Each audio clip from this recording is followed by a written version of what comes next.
Title: The Day the Galactic Council witnessed humanity's predator instinct activate in real time. The Galactic Council chamber floated above the core of Althera Prime, a structure of radiant glass and humming energy conduits that stretched across the void like veins of living light. Within it, hundreds of species gathered, their forms furred, scaled, and crystalline, arranged in their floating seats, murmuring in layered tongues. The council had met before to discuss trade disputes, border tensions, or technology sharing. But today's meeting was different. Today, humanity stood accused. At the center platform stood the human delegation. They were 5 in number, wearing the dark gray uniforms of the Terran Diplomatic Corps. Their leader, Captain Elias Ward, stood motionless, his eyes calm yet sharp, observing every flicker, every twitch, every micro-gesture from the assembled aliens.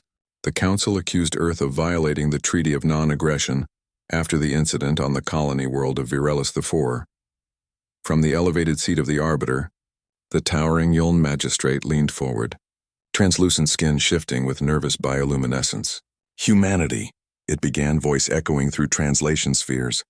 "Your fleets entered restricted space. You deployed armed drones and destroyed Council satellites. Explain your aggression before this assembly." Elias did not flinch. His second-in-command, Commander Hale, handed him a holographic tablet. He activated it, projecting a series of images into the air, images of burning settlements, civilian transports disintegrating, human colonies ravaged. The council chamber dimmed as the horrors unfolded. "These," Elias said evenly, "are the results of the so-called council-sanctioned peacekeepers who attacked our frontier colonies.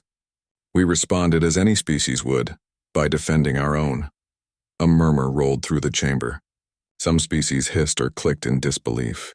Others muttered in their languages, unimpressed. "Self-defense?" The Arbiter pressed. "You unleashed autonomous war machines across 3 sectors. Entire fleets vanished. That is not defense, that is annihilation."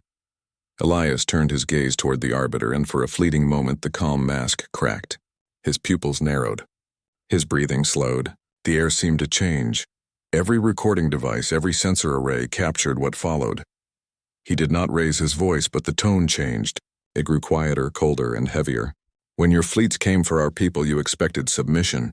You expected negotiation. You believed that humanity's empathy made us weak. You were wrong." The chamber went silent. The Yuln magistrate's bioluminescence dimmed. One of the reptilian Drash delegates shifted uneasily, pupils constricting in instinctive fear. Elias continued, his tone measured. "You call us predators. You speak of our history as if it were shameful. But you forget what that means. You forget that every species you see here survived by running. We survived by standing our ground." He pressed a control, and another projection filled the air, a tactical display of the Virelis sector. The hologram zoomed out to reveal hundreds of human vessels, their hulls dark and angular, positioned with surgical precision. It wasn't chaos. It wasn't vengeance. It was coordination. Our ships moved in formation before a single command was issued. Every captain, every pilot, every ground officer acted as one. Because our species remembers what it means to be hunted. His voice dropped lower, and what it means to hunt back. The temperature in the room seemed to fall. The translator spheres flickered, unable to soften the tone now dense with threat. The Thari delegate, a being of shimmering gas, trembled as it spoke. You mean this was instinctual? You acted without central orders?" Hale leaned forward. "We don't need orders to defend ourselves. It's in our nature." The word nature echoed through the chamber like a seismic pulse. The council's many sensory organs, eyes, antennae, photoreceptors, shifted toward the human delegation.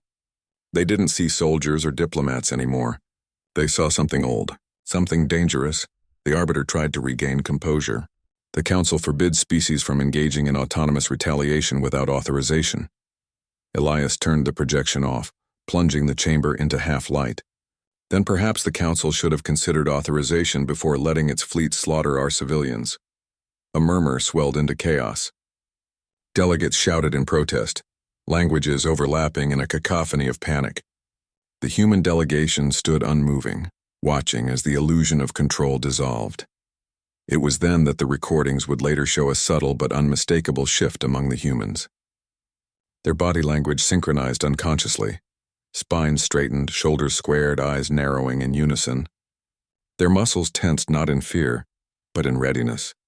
The Council's security units noticed and raised their weapons slightly, though they didn't yet understand why. That was when the air changed again. Every human heartbeat, every micro-expression, synced to a pattern only predators shared. Their eyes tracked motion instinctively. Their posture shifted for optimal reaction. Their scent profile changed slightly, confusing the biosensors in the chamber. The Arbiter froze mid-sentence. It wasn't the words. It was something primal, something that reached deeper than thought. The humans were no longer responding diplomatically. They were reacting instinctively, their minds shifting into survival mode. But it wasn't fear driving them. It was something far older, predator instinct. Across the chamber, the Rulathi observer, a species known for its heightened threat perception, collapsed against its seat, trembling.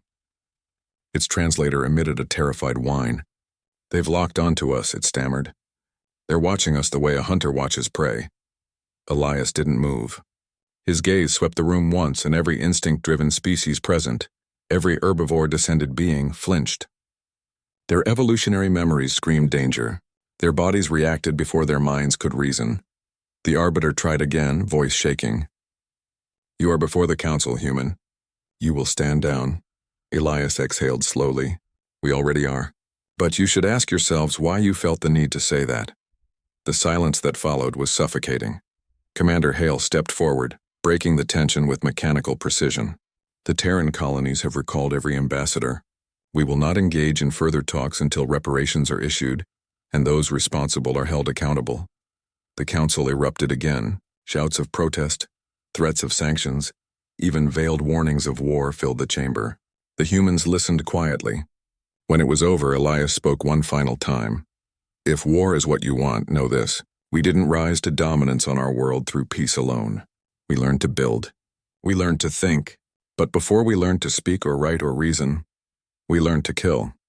And if the galaxy chooses to remind us of that heritage, we will not hesitate to remember."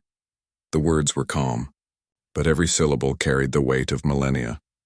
When they left the chamber, the alien guards stepped back instinctively, though no human had threatened them.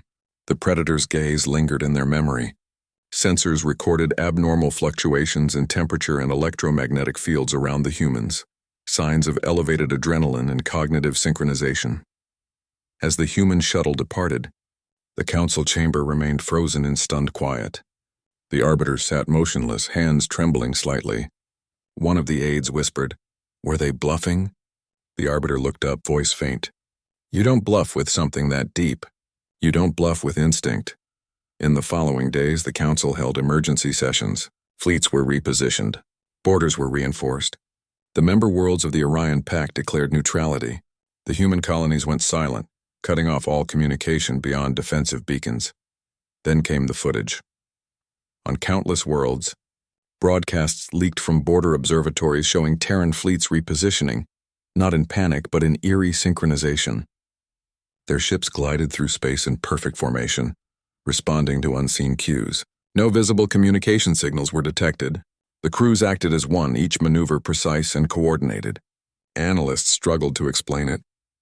Theories emerged: neural resonance, genetic conditioning, or ancient survival response triggered by collective threat. Whatever it was, it terrified them. One broadcast caught the moment when a rogue Council task force entered Terran space without authorization. The footage showed 30 alien ships breaching a human defense line. Within minutes, the human fleet reacted. No distress call, no command transmission, just a shift in formation, and then a strike so swift and absolute that the invading ships never even fired a second volley.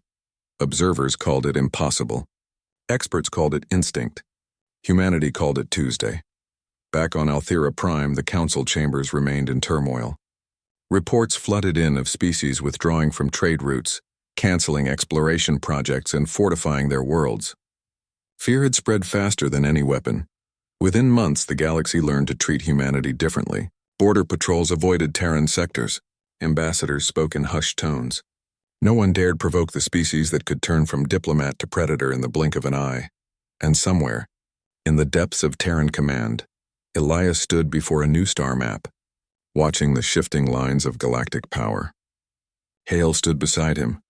"They're afraid of us," Hale said quietly. Elias nodded once. "Good, fear is honest. It keeps them cautious." He turned off the map and looked toward the stars beyond the viewport. "We didn't start this. But they needed to see what we are when cornered. They needed to understand that EMPA